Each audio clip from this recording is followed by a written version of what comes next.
আমেরিকার গর্বের প্রকল্প পেন্টাগনের সেই বিশাল ড্রোন ফ্লাইট পরিকল্পনা ভেস্তে গেল সমুদ্রে। ড্রোন বোর্ডের ধাক্কায় নিজেরাই ডুবে গেল নিজেদের সমুদ্রে। এদিকে চীন বাড়াচ্ছে তার পারমাণবিক অস্ত্র ভাণ্ডার, আর মিশর সীমান্তে সেনা মোতায়েন করেছে যুদ্ধের প্রস্তুতিতে। ফলে প্রশ্ন উঠছে, আমরা কি তবে প্রবেশ করতে চলেছি এক নতুন বৈশ্বিক সংঘাতের মঞ্চে? দর্শক, আজ বৃহস্পতিবার 21শে অগাস্ট 2025। আমি অনুপ বিশ্বাস, আর আপনি দেখছেন এটাই রিয়ালিটির মধ্যপ্রাচ্যের বিশেষ প্রতিবেদন। চলুন তাহলে শুরু করি। দর্শক, আমেরিকার ড্রোন ফ্লাইট প্ল্যান চীনের সামনে একেবারে মুখ থুবড়ে পড়েছে। যে ড্রোন ফ্লাইট প্রোগ্রামটা ইউএস নেভি দাপটের সঙ্গে চালু করেছিল, পেন্টাগনের সেই মহা আড়ম্বরপূর্ণ উদ্যোগ এখন নিজেই নিজের ওজন সামলাতে হিমশিম খাচ্ছে। দর্শক, আপনি রয়টার্সের হেডলাইন দেখুন, খবর কি তা আমি আপনাকে বলে দিচ্ছি। ক্যালিফোর্নিয়ার উপকূলে একটা নৌ পরীক্ষা চলছিল।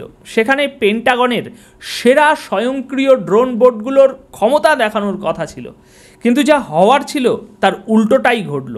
একটা ড্রোন বোট হঠাৎ সফটওয়্যারের ত্রুটিতে মাঝপথেই থেমে যায়। কর্মকর্তারা যখন সেই সমস্যা মেটানোর চেষ্টা করেন সেখানে, তখন আর একটা ড্রোন বোট সোজা গিয়ে সেটার গায়ে ধাক্কা মারে, আর তাতে প্রথম বোটটা ডান দিকে একেবারে দুমড়ে মুচড়ে যায়। তারপর সেটা ডেক থেকে ছিটকে সাগরে গিয়ে ভেঙে পড়ল। দর্শক, রয়টার্সের প্রতিবেদনে বলা হচ্ছে পুরো ঘটনাই ক্যামেরায় ধরা পড়েছে, ভিডিওটাও ওরা হাতে পেয়েছে, আর তাই খবরটা প্রকাশ করা সম্ভব হয়েছে। আর এটা কিন্তু একাধটা ঘটনা নয়। দর্শক, রিপোর্ট বলছে পেন্টাগনের এই ড্রোন ফ্লাইট প্রোগ্রামে একের পর এক বিপত্তি, একের পর এক ত্রুটি ধরা পড়ছে। আর এটাই এখন পেন্টাগন আর আমেরিকার সামরিক শক্তির কপালে কালিমার দাগ হয়ে দাঁড়িয়েছে। তাদের তৈরি বোটগুলোই আমেরিকার টেকনোলজি নিয়ে প্রশ্ন তুলে দিয়েছে। তাই চীনের সাথে পাল্লা দেওয়ার স্বপ্ন অনেক দূরের কথা। আমেরিকার নৌবাহিনী তাদের নিজেদের ড্রোনের ধাক্কা থেকে নিজেরাই বাঁচতে পারছে না, নিজেরাই একে অপরকে ধাক্কা মেরে ভেঙে দিচ্ছে।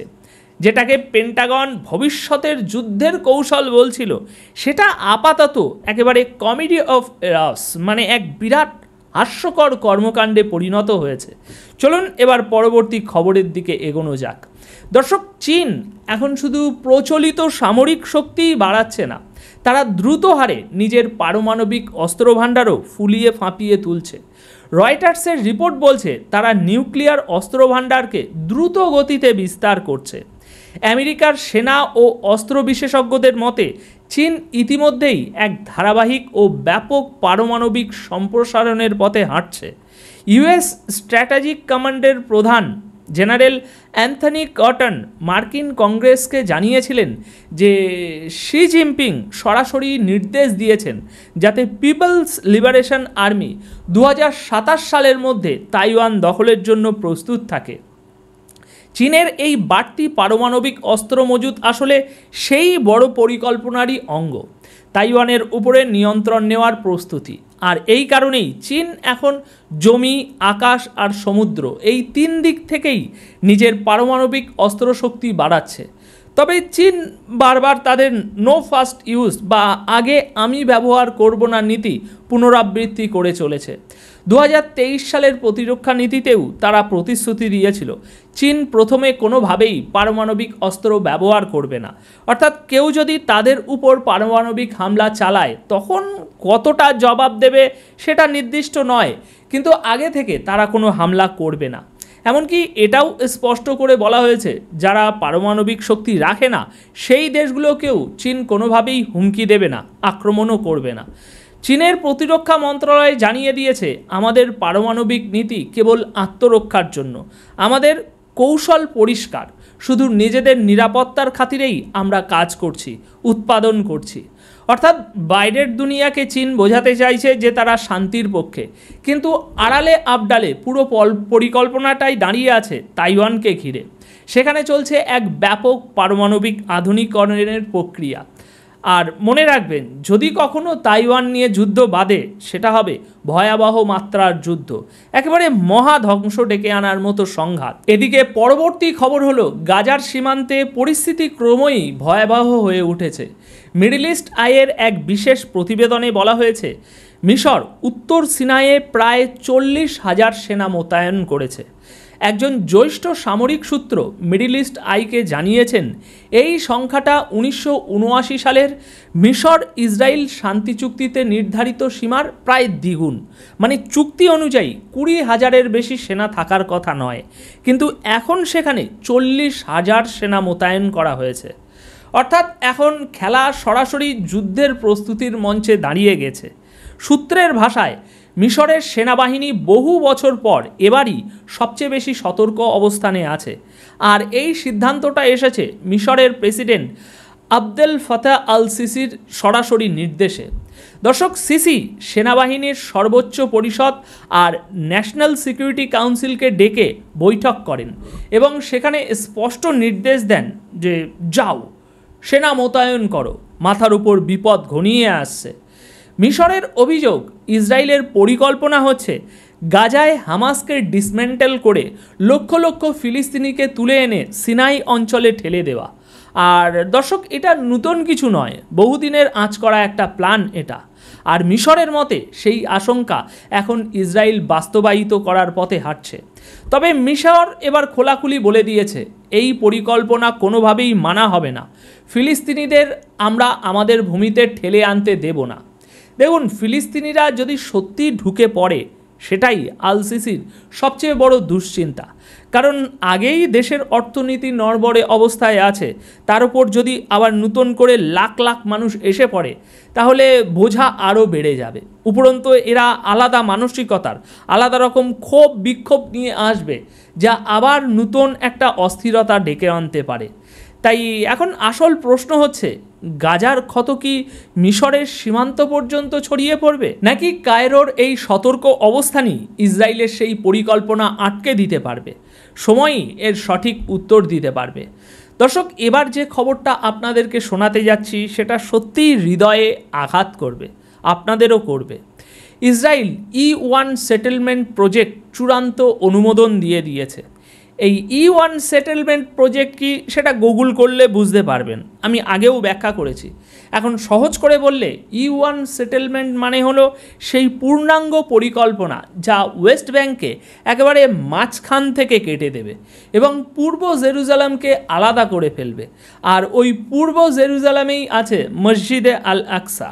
সুতরাং ভাবতে পারছেন বাইতুল মুকাদ্দাসের জন্য এ কত বড় একটা হুমকি। দর্শক, এই পরিকল্পনা অনুযায়ী ইসরায়েলি বসতিকারীর জন্য 3,400-রও বেশি অবৈধ ঘরবাড়ি বানানো হবে। আর এর ফলাফল কি দাঁড়াবে? উত্তরাঞ্চল আর দক্ষিণাঞ্চলের মধ্যে কৃত্রিমভাবে একটা দেওয়াল তুলে দেওয়া হবে, সরাসরি বিভাজন। ইসরায়েলের চরমপন্থী অর্থমন্ত্রী বেজালেল স্মোট্রিচ এই অনুমোদনকে বলছেন এক ঐতিহাসিক দিন। তার ভাষায়, আজ টু স্টেট সমাধানের স্বপ্ন কবর দেয়া হলো। আজ ফিলিস্তিনিদের স্বাধীন রাষ্ট্রের আশা দাফন হলো। প্রতিটি নতুন সেটেলমেন্ট, প্রতিটি ঘর, প্রতিটি ইউনিট ফিলিস্তিন রাষ্ট্রের কবরের উপর ঠুকে দেওয়া নতুন প্রেক। এটাই স্মোট্রিচের ঘোষণা। অর্থাৎ ছবিটা এখন একেবারে স্পষ্ট। দুনিয়া যখন ইসরায়েল ফিলিস্তিন টু স্টেট, দুই জাতির সমাধানের কথা বলছে, তখন নেতানিয়াহু আর তার দল গড়ছে এক ওয়ান স্টেট রিয়ালিটি। লোহা আর সিমেন্ট দিয়ে এক পেশে ভবিষ্যৎ দাঁড় করানোর কথা হচ্ছে। তাহলে প্রশ্ন হলো, এটা কি শুধু ওয়েস্ট ব্যাঙ্কের মানচিত্র বদলাচ্ছে, নাকি ফিলিস্তিনের স্বপ্নকেই কফিনে ভরে পুঁতে দেয়া হচ্ছে? দর্শক, এর জবাব দেবে কে? সেই দেশগুলো, সেই শাসকেরা যাদের দিকে ফিলিস্তিনিরা এখনও আশার চোখে তাকিয়ে আছে। তাদের মুখ থেকে কী উত্তর শোনা যাবে? কারণ যদি এই অবৈধ বসতি তৈরি শুরু হয়ে যায়, তবে সেটা শুধু জমি দখল নয়, একটা জাতির আশা আকাঙ্ক্ষাকে মাটি চেপা দেওয়া হবে। এটা শুধু ওয়েস্ট ব্যাঙ্কের গল্প নয়, আজ গাজা সিটি নিয়েও দখলের এক বিশাল ঘোষণা করেছে ইসরায়েল। তারা আনুষ্ঠানিকভাবে জানিয়ে দিয়েছে গাজা সিটিতে পূর্ণ মাত্রার দখল অভিযান শুরু হয়েছে। আর এরই অংশ হিসাবে 60,000 নতুন রিজার্ভ সেনা ডাকা হচ্ছে। মানে গাজার যুদ্ধ এখন একেবারে নতুন এক ভয়ঙ্কর মোড়ে পৌঁছে গেছে।